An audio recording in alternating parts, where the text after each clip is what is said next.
The holidays are here, and that means that there's going to be plenty of food, plenty of get-togethers with family, friends, and coworkers. And this is going to be a prime time where most people are going to get off track with their nutrition, their health goals. So in today's video, I'm going to be going over some tips that you can follow so that you can stay on track with your health goals and also enjoy the holidays. Let's go. What's going on, guys? Newton Kwong here, helping you with long-term tips and strategies on how you can eat better and live healthier. All of the information in today's video is for educational purposes only, and if you're looking for medical advice, then go seek your proper healthcare professional. With all of the potential eating coming up ahead of you, tip number one is to prioritize the real estate that's in your stomach for the main entrees. When you're going over to your family's place for Thanksgiving dinner, then prioritize the main entrees and dishes. You want to save yourself for the turkey. You want to save yourself for the dishes that you know that you're only going to have that one time of the year. And what you don't want to do is to snack on things that you know that you can get any other time of the year. That means if there's a bowl or platter of chips, crackers, pretzels, popcorn, you want to stay away from that because you know that you can get that at any other time of the year. Save yourself for the dishes that make the holidays the holidays. Number two is to eat slowly and to stop when you're full.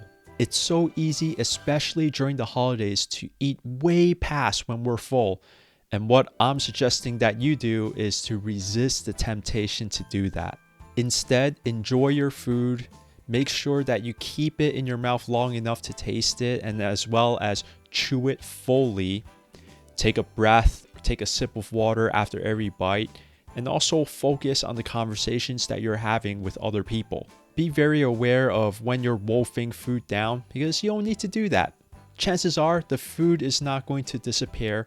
There's going to be plenty of food at the dinner table, so slow it down. Tip number three is to eat your protein and your vegetables first. So what you're doing here is that you're prioritizing your stomach space for the most nutrient-dense foods first. An added benefit is that protein is going to fill you up, make you feel full faster, and the fiber from the vegetables is going to have that effect on you as well. Whereas if you were to eat carbs first during your meal, you may not feel that full off of it, but you've already ingested all of those calories. A good rule of thumb is to fill up your first plate with meat and vegetables first. Then if you're still hungry and if there's a particular carb dish that you're eyeing, then you can have a little bit of that after you've completed your first plate.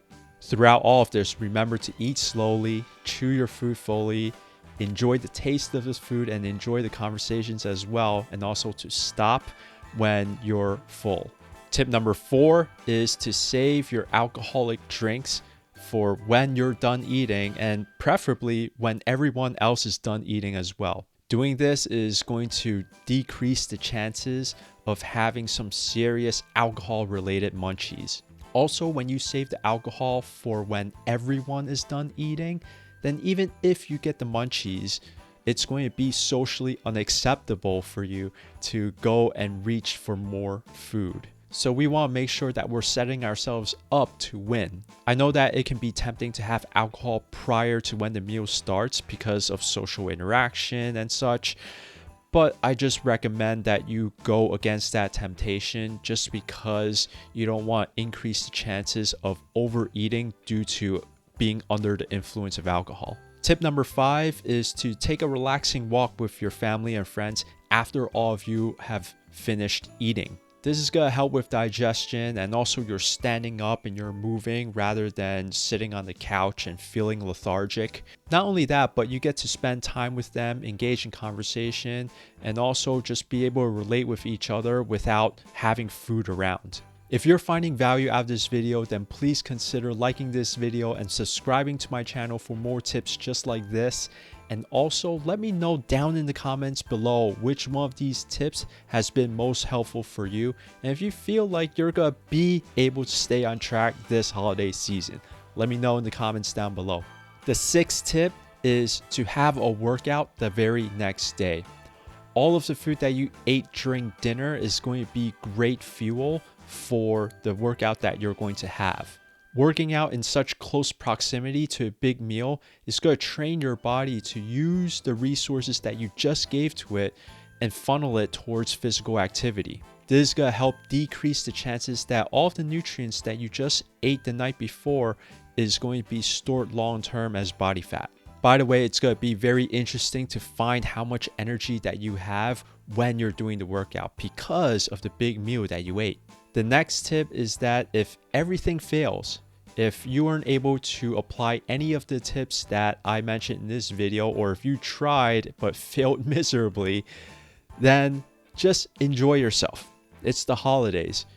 Allow this one meal to be an anomaly. Allow it to just be a blip on the radar. And once that meal is over, and once you get back to your normal life, just get back on track with your exercise, with your nutrition, and just forget about it. Forget about that one big meal that you had and have no shame or any guilt attached to that one meal. As long as you're living a healthy lifestyle most of the time, single instances where you overeat are not going to affect you that much.